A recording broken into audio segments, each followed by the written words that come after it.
We are delighted to have Dr. Khanna here today, and he's going to be talking, as his beautiful presentation says, Hinduism and Medicine. Thank you for being a part of this. We look forward to your presentation, sir. Okay, well, I will be talking about the basics of Hinduism, a little bit about Hinduism in America, which I think is the way most of you will probably encounter our tradition, and then a little bit about the Hindu patient. Okay, so I am a second-generation American, so that means my parents moved here from India. That is a very common story for a lot of Hindus.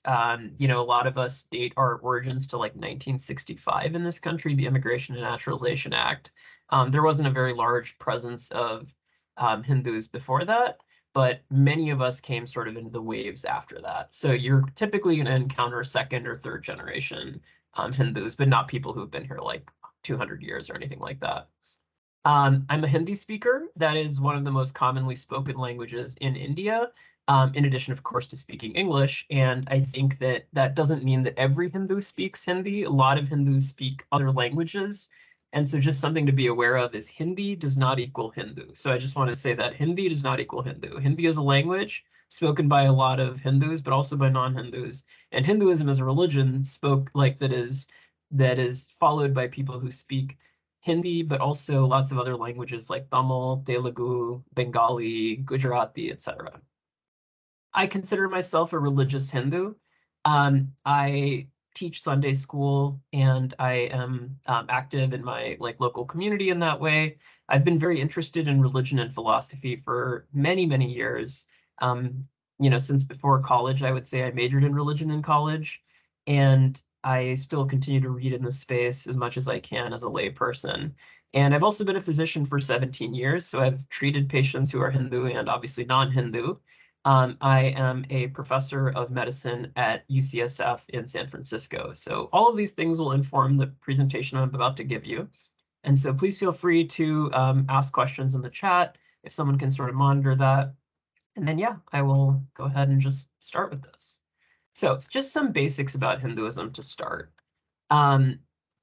So it's a really, really vast topic, and I'm not going to try to give you like total in-depth immersion into it because that would be impossible, but I'm going to start by just giving you sort of like a sampling. And so I'll start with this, which is one of our oldest prayers, which I'm just going to chant really quick. So it goes, Om Trayambakam Yajamahe Sugandhim Pushtivardhanam Urvarukamiva Bandhanan Mrityor Mukshiyamamritat. So this prayer is a very symbolic prayer, and what it means is the translation here. We sacrifice to Trayambaka. If any of you have heard of Lord Shiva, that's like one of the very, very popular deities in Hinduism. And this idea that he is the fragrant, the increaser of prosperity, and like a cucumber from its stem, might I be freed from death, not from deathlessness.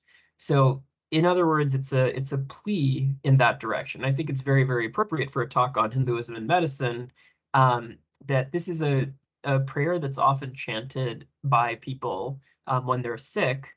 And it's also often a prayer that they will chant some symbolic number of times for other people that are sick. So, like I'm sure many of you pray for your family members when they're ill. And it goes to a really interesting sort of story, which I think illustrates another thing about Hinduism, which is that there was this family of sort of priests/sages, and it was a husband and a wife, and they actually did not have any children. And they prayed to God to be able to have a child. And God came and he gave him sort of like a choice where he said, I can either give you a child who will grow up to be 100 years old, but he'll be pretty average as kids go, like not super smart, not super strong, nothing like that. Or I can give you a son who will be an absolutely brilliant scholar, and everyone will be very impressed by his knowledge and wisdom, but he'll die at 16. And so they said, without even thinking about it, we'll choose the brilliant scholar. And so that gives you a sense of how much learning and wisdom are valued in our tradition. And that boy's name was Markandeya. And when he turned 15, his parents were really very upset. And they said, oh, you know, we didn't tell you this before, but we made this deal and we're just feeling very sad because of it. And he told them, don't worry, I will go and pray to Lord Shiva right now. So he went and prayed to Lord Shiva. And so you can kind of see this iconography where there is, so he's praying to Lord Shiva. This is him on the left here in this depiction. And as he's praying to Lord Shiva, the Lord of Death appears. And the Lord of Death gets ready to throw his noose around him to sort of bring him to the underworld. And Lord Shiva appears and sort of pushes the Lord of Death away and says, no, you cannot take him. And he teaches him this particular prayer. So just to give you a flavor of like, that's kind of how this prayer came to be. That's the legend around it. And that's sort of the way that we approach these things. And so just some really quick things about Hinduism now. So what is the purpose of life according to Hinduism? So Hinduism actually, the Hindus believe that there are 4 goals that any person has in their life. Doesn't matter their religion, doesn't matter their race, doesn't matter their gender, doesn't matter anything. Everybody has these in common in some way. And those 4 goals are pleasure, which can be thought of as happiness now. So this is something everybody wants. There's wealth, or artha, and this is considered happiness later. So this idea is that if you are accumulating money, why are you accumulating money? The money itself doesn't give you anything. Well, at least for most people, it doesn't give you anything. But later on in life, you can use it to then buy the things that would give you pleasure. So it's happiness later. Then a really, really important concept in Hinduism is what's called dharma, or duty/righteousness. And it's translated in different ways. And it's this idea that as a human being, you have obligations in this life. You have obligations to your parents. You have obligations to your siblings. You have obligations to your kids. You have obligations to society. And there are different ways in which you sort of satisfy those obligations. And so that is, as you do these things, they actually grant you happiness in the future. And that future is often in the next life, because Hindus believe in reincarnation. So the idea is that you do whatever you're doing in this life, and then that's sort of keeping a cosmic account of balances. And then in the next life, some of the fruits of those actions come to you. But oftentimes the fruits of those actions don't come to you in this life necessarily. Then there's the final goal, which is liberation. And that is eternal happiness. So you could think of this as like the highest spiritual goal of being one with God, of being in the presence of God. It's a common endpoint to most religions that in some way they're trying to speak to this idea that you're saved, that you are blessed, that you go to heaven, etc. And so for Hindus, this concept is moksha, which is that detachment from the sorrows of life, essentially. So for most people, the last one is paramount. For religious Hindus, I should say. Of course, you'll see a range of people over the course of your life, and for some of them, some of these will be important. For others will be, and that's true in life in general. So just a really quick word on karma and reincarnation. So many of you may have heard of karma, and it's essentially this idea that all actions have moral consequences. So every action has a physical consequence of some sort, whatever that might be. But actions have moral consequences as well. Like if I choose to go and harm someone, if I choose to speak harsh words to them or make them feel bad about themselves, or worse, like hit them or beat them or do any of those kinds of things, like that will in some way bounce back to me. And so the goal is to, and oftentimes they'll bear fruit not in this life, but in the future life. I know that yours is a religious institution, so I don't know if you're familiar with this concept of theodicy. Is that a term that's known to folks? I know it. Yeah, I thought you might. So Nathan, it's this idea of like, if God is so good, why is there evil in the world? Why is there bad things? And why do sometimes good things happen to bad people and bad things happen to good people? And so this is part of the Hindu explanation for it, which I'm giving you, which is that all of the actions that you take in this life, some of them bear fruit in this life, but some of them bear fruit in the next life. And so you're not necessarily seeing the rewards that someone accumulated in this life when you see like somebody getting away with murder or someone, you know, having a terminal illness diagnosed when they just had like, they lived a very clean and good life. And so how do you live a moral life? Well, you adhere to your dharma, which is kind of what I talked about. You try to do your moral obligations that you have, and you try to be a good person. And some Hindu patients, again, so here I've tried to bold things that you might encounter. If someone says, oh, this is like just the fruits of my action, this is like, this must be something I did in a past life. So sometimes you'll hear people sort of say things like that. So that might be something that you notice when you have a Hindu patient. Hindu patients may also speak of the next life. Again, all of these things that I'm saying, Hinduism has a absolutely vast range to it. You know, so some people believe in this and some people don't.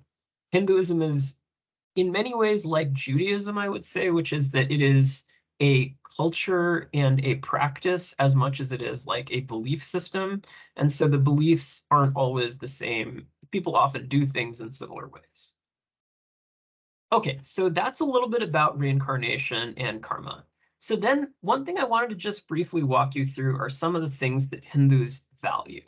And so here I've tried to highlight in red the values that are universal, and then values I believe in blue or purple. If it's in purple, that's a value that may be similar to other values, but may not always have like exactly the same valence.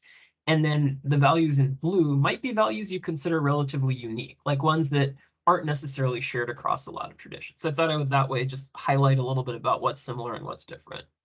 So satyam. Satyam is the value for truth. Pretty self-explanatory, pretty universal. I don't think there's much to say about it, other than Hindus have like a breakdown of satyam where they say like, we want you to not just tell the truth, but also try to find out whether what you're speaking is actually true. So not just saying what you're thinking, but knowing that what you're thinking is true, and also trying to speak for the benefit of people. So like not engaging in gossip, and also trying very hard to avoid hurting people. So trying to speak your truths in as pleasant a way as possible.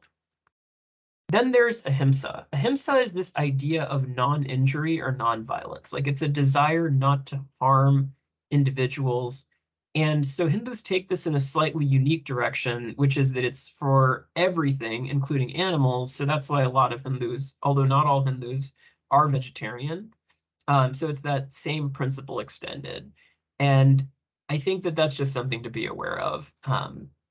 Then there's dhanam, the idea of charity and giving of oneself. Very, very important value in Hinduism, as it is in Christianity and many other traditions as well.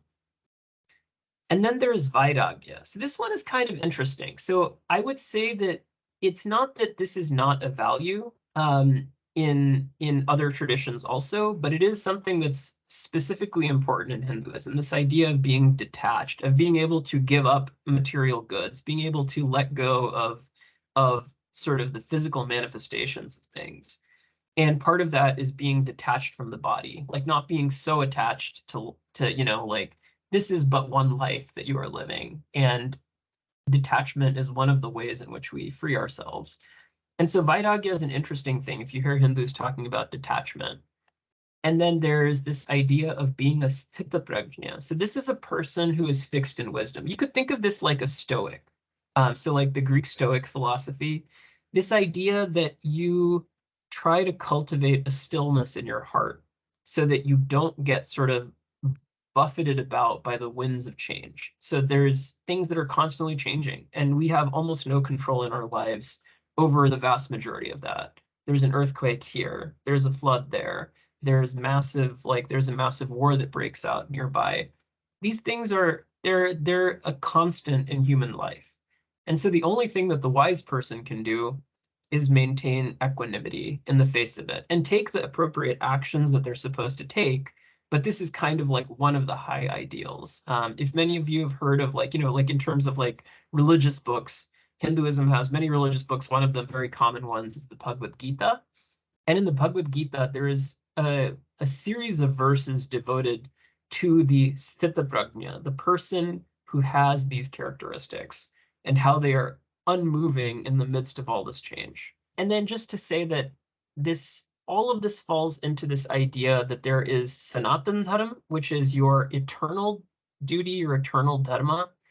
And then there's also, and sometimes Sanatan Dharma, the eternal righteousness, is also referred to like as the name for Hinduism. Basically, there is the Sindhu River in India. It flows from like the Hindu Kush Mountains and like the early part of the Himalayas down west. And it basically is in modern day Pakistan mostly now.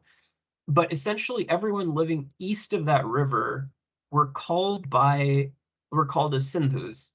But they were called that by the Persians, who in those days did not have the letter S in their language. So they actually called them Hindus. S became H so that became Hindu. And actually from Hindu came Indus, India. And so that Sindhu River is what it's called in India. It's also called the Indus River.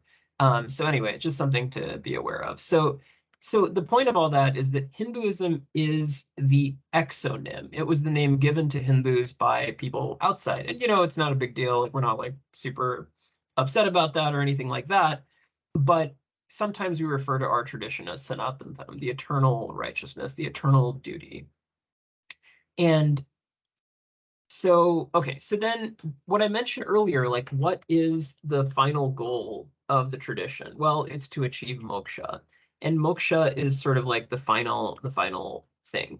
And so how do you get to it? So there's a few ways that are prescribed. Hinduism is really big on variety, and lots of people have had lots of different approaches to how do you achieve moksha. And so one of the things that has been proposed is bhakti yoga, which is the path of devotion. This is like there's people that sort of follow a deity and they're really, really passionate about it. They often sing songs. They often do those kinds of like religious activities. They wander about the world singing the praises of God.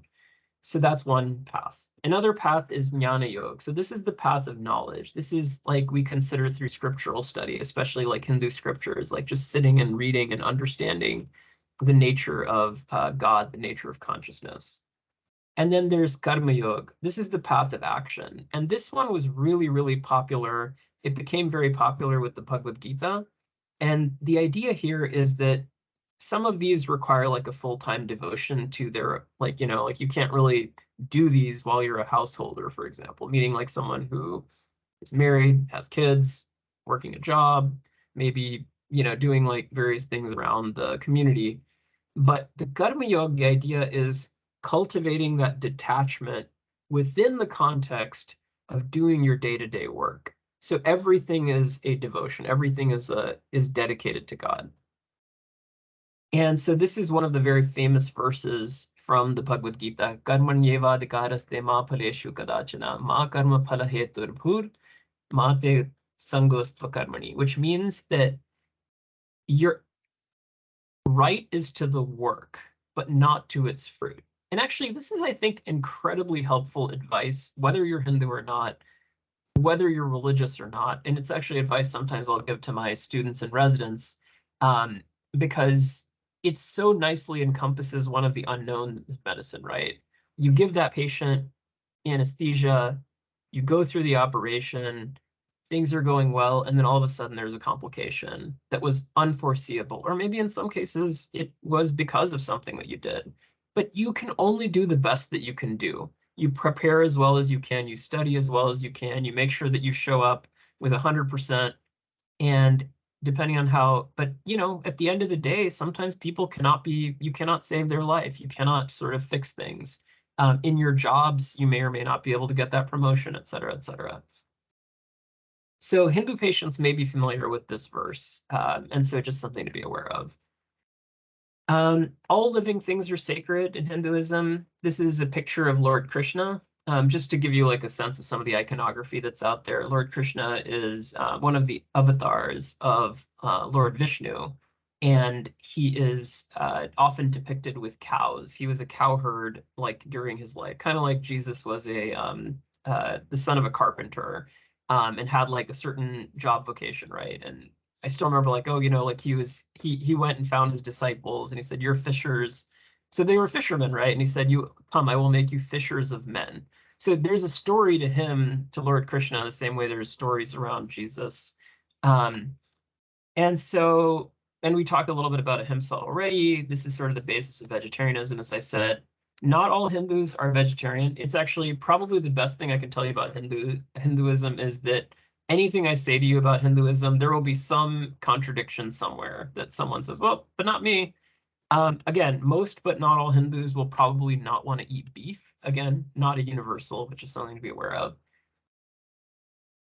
And then yoga and meditation is important in our tradition. It's actually part of those paths of trying to achieve that final goal of liberation. And so this is actually a statue of Lord Shiva meditating. And it's a pathway not just to physical, but spiritual health. It's a method of tuning the mind so that it basically can vibrate at the frequency of the divine. So you can think of it as like if any of you play like guitar, and you may have noticed this, that like if you have two guitars in a room and they're perfectly in tune and you play one, sometimes you'll get a resonance from the other one, if you're all familiar with that. So that's kind of the goal of yoga, is to stretch you to that frequency, to that level of tension. There's ongoing research regarding the health benefits of yoga. I'm sure many of you have probably seen some of that. Many of you have probably done yoga yourselves. It's very tough to do non-confounded trials, but there's probably some benefit in depression elsewhere. But I would say, like all things, like as a doctor, I feel compelled to say that anything that has benefit must also have risk. I mean, the things that have no risk probably don't have any benefit either.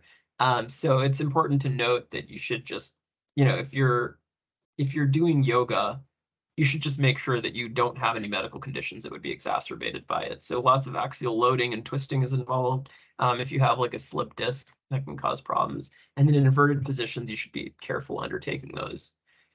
And Hindu patients might be doing some of these things without telling you, so it's just something to be aware of. I'm not going to spend too much time on Ayurveda. This is traditional Indian medicine. There's certain compounds that many Hindus believe are useful. And the main thing for you to know is that they may take it without telling you. I would say this can be a problem. There's examples of contamination of some of these medications with lead, mercury, arsenic, just all sorts of horrible things. This is from a while ago, and I think they shut down this particular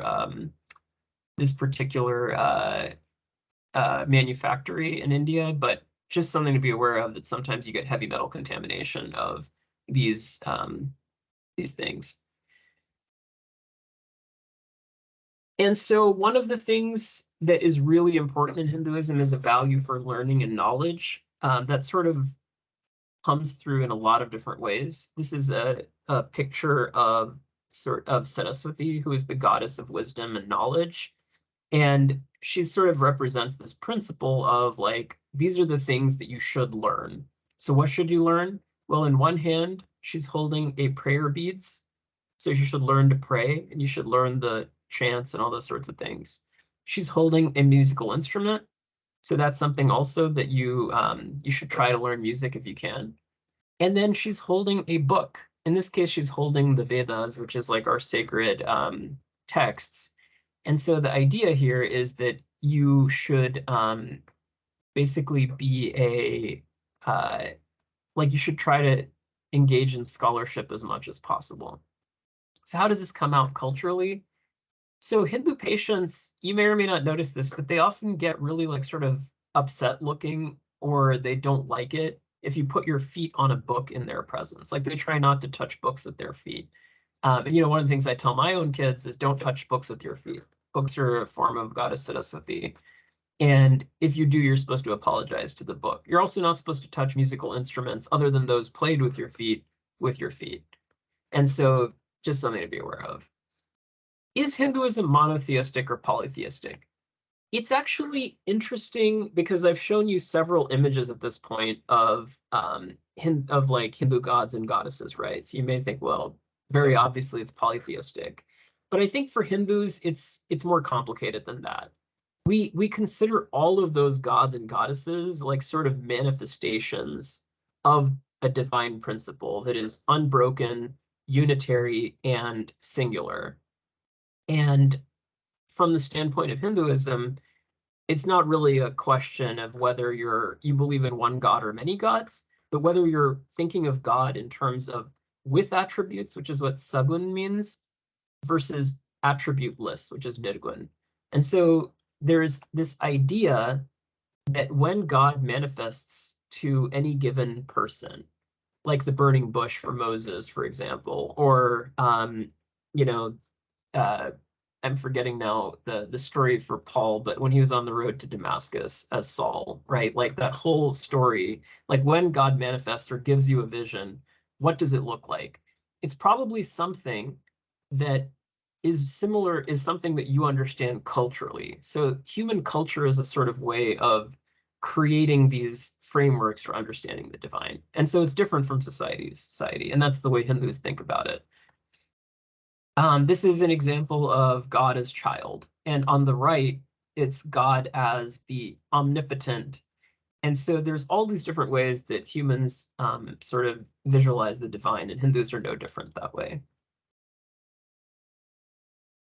Murti puja is this idea, so you may think, oh, are Hindus idol worshippers? I think I would say that it's not quite like that. It's more like a way of focusing the mind and of visualizing. So, like we have lots and lots of iconography, and the idea of that iconography is not that, oh, the god is contained in that particular depiction, but you invite the Lord into that symbolically as a guest. And so we have things like what are called the 16-step puja, the 16-step prayer, where you treat God almost like a guest. So you welcome them into your house. In India, and traditionally, you would have washed their feet or given them water to wash their feet. You give them water to drink. You give them clothes to wear. You give them like food, and then you say goodbye. And so all of those steps are symbolized symbolically in the puja, and that's often done at home and in the temple. And so patients may have these murtis that they bring with them. And so just ask them before you move them if they do have it. One big concept in Hinduism is the world is one big family. The idea here, the world is one big family. The truth is one, but the wise call it by many names. Let noble thoughts come to us from all sides. These are things that you should just be aware of that Hindus often do, and they try to sort of like, this is how they sort of approach the world. And okay, so then a little bit about Hinduism in America. I'm going to go a little bit faster here. So Hindus in America are only about 0.7% of the population. It's mostly Gen X and millennial, and a little bit of boomers, but you don't have like really, really old Hindus in this country in general in the same numbers, unless they were sort of brought by the kids when they immigrated. Mostly they're South Asian immigrants, but not all. This is an example of a temple in America. You may see these around in your communities or not. Hindus in America tend to be very highly educated. Almost 77% have some college, and almost, versus like 33% mainline Protestant. And obviously it varies quite a bit, but it's just something to be aware of. They also tend to be relatively well off. Like 70% of them make, 50,000 or more per year versus 51% of mainline Protestants. And lots of them are in healthcare. And you actually may recognize some of these people. So this is Sanjay Gupta, who many of you may know from CNN. This is Monica Gandhi. She was like a really prominent COVID advocate, advocate for getting vaccinated and all that sort of stuff. She actually works at UCSF also. And then this is Vivek Murthy, who's our current Surgeon General, and also during the Obama administration. So just something to be aware of, that this is kind of the demographics. And I will just say that part of the reason it's like this is because America has quotas on how many people can come to America from any given country. I'm not totally familiar with how that all works, but what I do know is as a result of that, there's a lot of Indians that want to immigrate to America. And the ones who are able to do so usually are ones who have like advanced degrees. And so what you're seeing is sort of a founder effect from that, that a lot of them tend to have a lot of education, and their kids also are often very highly educated. They value education, etc. In general, Hindus in America speak English pretty well. Not always, but often. They tend to be fairly liberal. Again, these are all tendencies. This is not like an absolute. But on LGBT issues, like 71% accept LGBT, 68% favor same-sex marriage, 79% believe in evolution, 68% think abortion should be legal in most or all circumstances. There aren't too many Hindu chaplains, and so sometimes it can be difficult to find someone that will come. A Bhagavad Gita is kind of like the most one-to-one thing you can do if they ask, like, if you're saying, can I get you something? Is there a chaplain? Is there a book that I can help you with? Maybe we have a copy of the Gita. That's relatively not that hard to find. From a diet standpoint, there are foods. This is like an example of a very traditional South Indian meal. There's all sorts of other meals out there. People range from like strict lacto vegetarians to, like, in some cases, lacto-ovo vegetarians like I am. Some people will eat plenty of meat. And so, yeah, just something to be aware of. The food itself tends to be different, and sometimes people may ask if they can bring in their own food. The food in tends to be either rice or bread predominant. And so, yeah, you just work with the diet that's eaten, and you can find healthy options. But, this is like an issue that has arisen in other cultural contexts where you're trying to design a good diet, for example, for someone. Helps to know what they're actually eating. You can't tell them to eat like pasta and stuff like that if that's not the kind of stuff that they cook. Clothing, these are saris. These are actually, some things that you'll see them wear. Typically, the sari is worn with a blouse. Men often will wear, in America, to be totally honest with you, American clothes like I'm wearing right now, or Western clothing. And, like as with anything, you may want to break the ice with, I know this may be uncomfortable, but I'm going to examine you now. I may have to blank. I think in general, Hindus are pretty game for this. They don't really tend to mind too much. They may ask for a chaperone, but I don't think that most Hindus would say we only want like a male a doctor, we only want a female doctor or anything like that. Like most religions, Hinduism has a variety of rituals that it observes from birth to death, and there's actually some rituals that start even before pregnancy. One of the first things that was done for me when I was born was that the sacred symbol Om was drawn onto my tongue by him. I did the same thing with all of my children. And in this ceremony, what you're seeing is the Annaprasna, which is basically the giving of the first food, right? So after babies are born, for several months, they obviously can't eat anything. They're just drinking mother's milk or formula, and then just something to be aware of. Hindus don't tend to circumcise their kids, just something to be aware of, that it's just not part of the Hindu religious practice. Some Hindus may be interested in doing it for the health benefits such that they are, if there are health benefits, but it's not like a common thing. Many Hindus have a lot of visitors in their, so you can see this is a traditional wedding. The Hindu family is big. Oftentimes, not like people-wise, but lots and lots of people come. And that's true of immigrant families in general, probably. Okay, so a really big topic about the Western, like the Hindu patient. So in general, I think you will find that Hindu patients are more like your non-Hindu patients, or I should say your non-immigrant general American patients, as like more like that than they are like anything else. Most will go along with recommendations. They'll have secular concerns about those. So not like, how will this harm me spiritually, but more like, is this a good treatment? I've heard that it doesn't work. I've heard that it does work, whatever the case might be. And, so this is at this point a bit ago, but the patients, the percent that have received COVID-19 vaccines, it was more common in the Asian community at first. I think maybe some of these numbers are now a little bit different, but this is as of like January of 2022. How is end of life for Hindus? So this is another story about the Lord of Death, where basically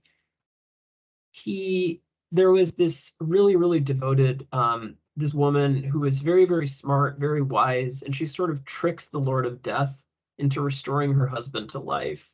And so death is not something that we uniformly fear. Like, if you think of the way that death is depicted in Greek mythology, for example, as like the Grim Reaper, it's very dark. But in Hinduism, the relationship is more complicated. Obviously, we don't seek death, we don't go after death, and we don't want to die. And a lot of our stories are about temporarily defeating death. But the relationship is not uniformly one of fear or hatred. I mean, death is inevitable, right? 100% of the people that are born are going to die. And no Hindu is going to rush towards it. And most Hindus have a very baseline high value for life. But there's some fatalism about it too, which is, okay, you did everything that you could. We did everything that we could. Now we're going to move on. Palliative care is probably going to be something that you can offer to your Hindu patients.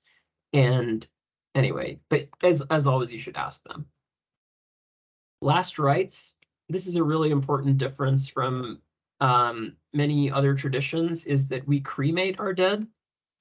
And we often do it right away. Like in India, like I've heard multiple times of stories where someone was like out of the country or got waylaid and was unable to make it back when someone that they loved died. And then the cremation happened even before they returned. They don't keep the body in India for more than like a day or two at most. And so it seems weird to a lot of Hindus that you would keep the body for 3, 4, 7 days, do the embalming and all that sort of stuff. That's not really something that we usually do. But so anyway, just something to be aware of. And so I'm not going to go into this. There's a lot of things happening in parallel axes of like death happening, death being anticipated, and anyway, you can find this sort of information on the web relatively easily if you're curious. But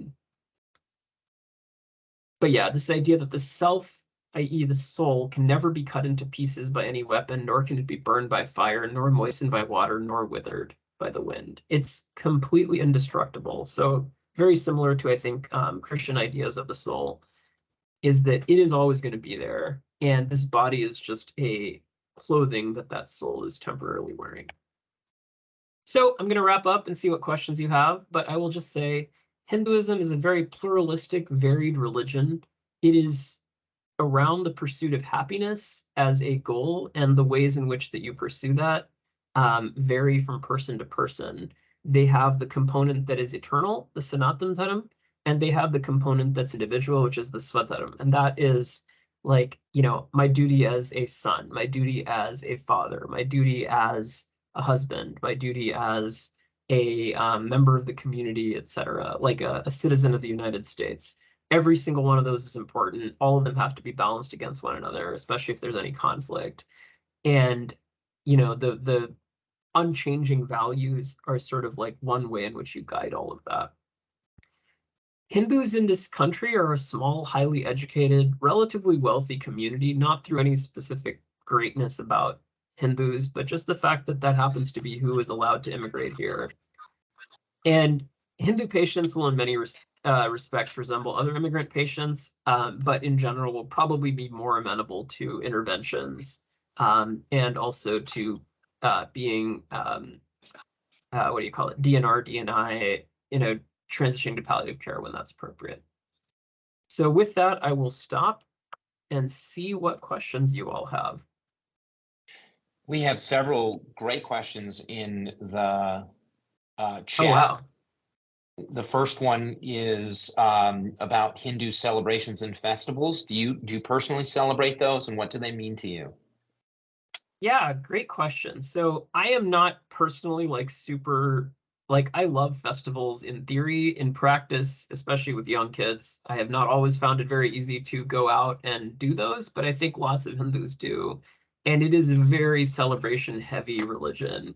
Like we have Diwali, we have which is the festival of lights. There's Holi, which is the festival of colors, but there's all sorts of other festivals throughout the year, some of which are community based, some of which are like sort of individual based. Like there's something called Raksha Bandhan, which is something where the sister ties like a string around the hand of the brother to protect him, and then he's supposed to protect her and all this sort of stuff. Um, so yeah, like I think the festivals, they also always have some symbolic meanings, and they often are associated with some story from our tradition as well. Okay.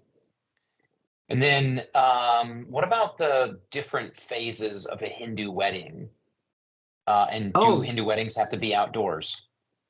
yeah, so actually, this is a really nice illustration of some of the complexity of the tradition, which is that it has it has gone through an evolution, but it never really leaves any of the older layers behind. So in the Hindu marriage, there is essentially like parts of it that are from the Vedas, which is the earliest part of Hinduism.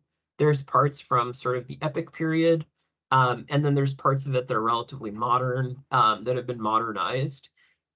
Every region of India has different takes on the different aspects of it, but the Hindu wedding is still thematically very similar to other religious weddings, like lots of emphasis on the importance of family, on the importance of the union of two souls, the importance of like sort of mutual reinforcement and important, like, a lot of discussion of the sort of um, the obligations that come to you as you get married, like, like most traditions, we encourage people to have kids if they get married, if they want to, if they're able to. I think that people are not too pushy about that. And then yeah, I think like there's there's a lot of symbolic steps. Our weddings tend to take place in front of a sacred fire, like a lot of our prayers do. So the fire is the first witness, is the way that it's thought of. So you think like, dearly beloved, we're gathered here today. So in Hinduism, same idea, and the fire is the first witness of that. Is you're making this vow before God. Fascinating. Does it have to be outside? It does not have to be outside. My wedding was inside. There is one small component where you're supposed to go outside and look at the stars. And most of us just kind of fake it because most weddings take place during the day now. But I think like some weddings do take place at night. In India, a lot of weddings take place at night. So you can actually go look at the stars. Wow. Thank Tell you. me about karma's impact on individual Hindus' relationship to suffering. Do Hindus feel like all suffering is a result of their action? And does that sometimes cause psychological distress, or are there parts of the religion that buffer that? I think it's hard to make any absolute statements about it. I'll just give you my understanding of it, which is that whatever is happening to you now is some combination of things that you did in either a previous life or a current life, but you're working it off essentially. So if something really horrible is happening to you right now, that's not great. But maybe that's something that needed to be worked off. So that, I guess that would be the buffering aspect of it, is that, the suffering that you're experiencing is a piece of that. I think it's like, I think some people interpret this as, well, then you shouldn't do anything to help people. And I always tell them that's a total misunderstanding. Like if someone is going through suffering, that's their karma. But you not helping them, that's your karma. That's your future karma. So you should always try to help people. You should always try to help them get better, get them through the suffering. And that's always something that will be rewarded. Now, I also had a question there about do Hindus consider the traditional stories historical facts? And then there's also a question about the Gita and the Vedas. Are they comparable to the Christian Bible? Yeah. Oh, I see your questions, actually. I'm just looking at them in the chat now. So, Okay. to answer your question about do Hindus consider traditional stories historical facts? I think that the answer varies quite a bit from Hindu to Hindu. Like my mom, for example, I think has a relatively traditionalist take on many of the epics, and it's a matter of faith for her that they happened more or less as described. What's interesting to me is that in the tradition, it's actually often described in multiple different ways. And so, actually, for example, um, one version of the Rama story, which is like one of the most famous stories, the Ramayana, is a certain way. But then, actually, another version of it that was written several hundred years later has actually become more popular than it, as like because it's written in Hindi as opposed to Sanskrit, so a lot of people can read it and understand it immediately. And it's so devotionally like powerful that most people read it in place of like the original story. And so, but it doesn't like contradict it per se, but there's just some description of the events that are different. So there's an understanding that there's variability and that people sort of change with the times. Other Hindus have a perspective that none of this happened. My perspective is somewhere in the middle, which is that most likely there is a historical core. I think it's unusual for ancient peoples to just totally make up stories. I think that oftentimes there's some historical core, and that there really were really great people that lived and that went through some trials that we can learn from. But there's like a whole and there's like a sort of divine sense that's imbued into that over time as the story has been told and retold. How well are Hindus transferring their religion to the next generation? That is a great question. I don't know the answer to, but I would love to say that it's awesome. But one of the things that we're trying to pass on in general, beyond the sort of specifics of like worship this aspect of the divine or worship with these prayers, which is also important, but is also this desire to really, really transmit the values, like the values for pluralism, the value for having different perspectives, the value for yoga, the value for some of these practices. And I think like it's really hard for me to know because we haven't been in this country for as long as many of the other immigrant groups. Do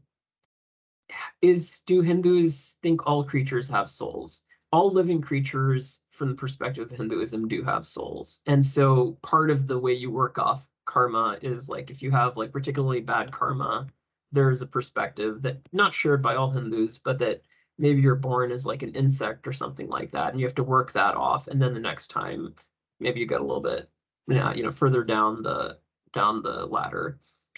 You mentioned the Gita and the Vedas. Are there other widely recognized Hindu texts? Would these be comparable to the Christian Bible? I don't think anything is directly comparable to the Christian Bible. I think the Vedas and the Gita are probably the closest, but they're often like the Vedas are devotional hymns and some philosophy associated with it. The Gita is philosophy, and it's like a specific conversation between the Lord and Arjuna, who is like this warrior who is trying to understand what is my duty. And so Lord Krishna is explaining it to him. And so I think like it's pretty there's nothing that's directly comparable to the Bible of like this is what I'm telling you, and this is like the story of like Moses and those kinds of things necessarily. There are historical epics as well, like the Ramayana and the Mahabharata.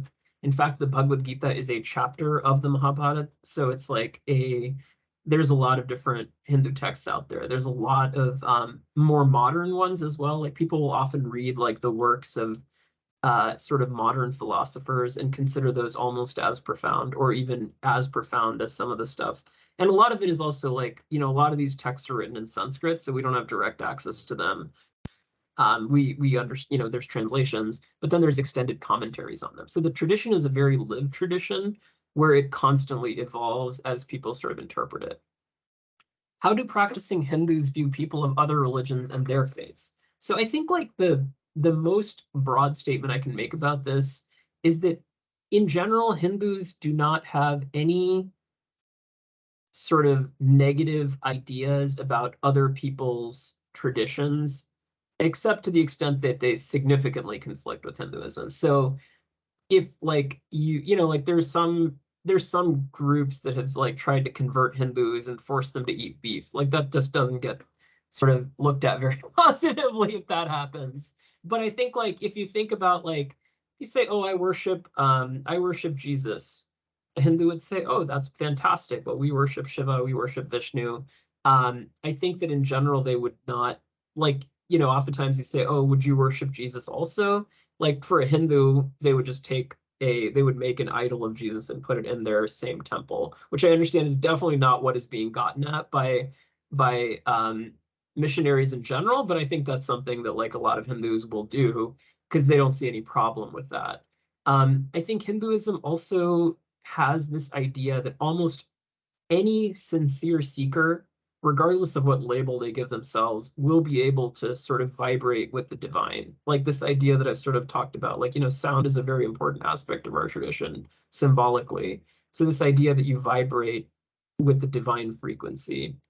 A truly sincere Christian, a truly sincere Muslim, a truly sincere Jew, truly sincere Baha'i, basically anybody of any tradition can achieve that. Is your background the Himalayas? Does geography play a role in Hinduism? I think it does a little bit. Our tradition is not a revealed tradition like it was given to a prophet, but it's oftentimes like insights that various very, very wise people have had over the course of their lives that they've then shared as wise learnings.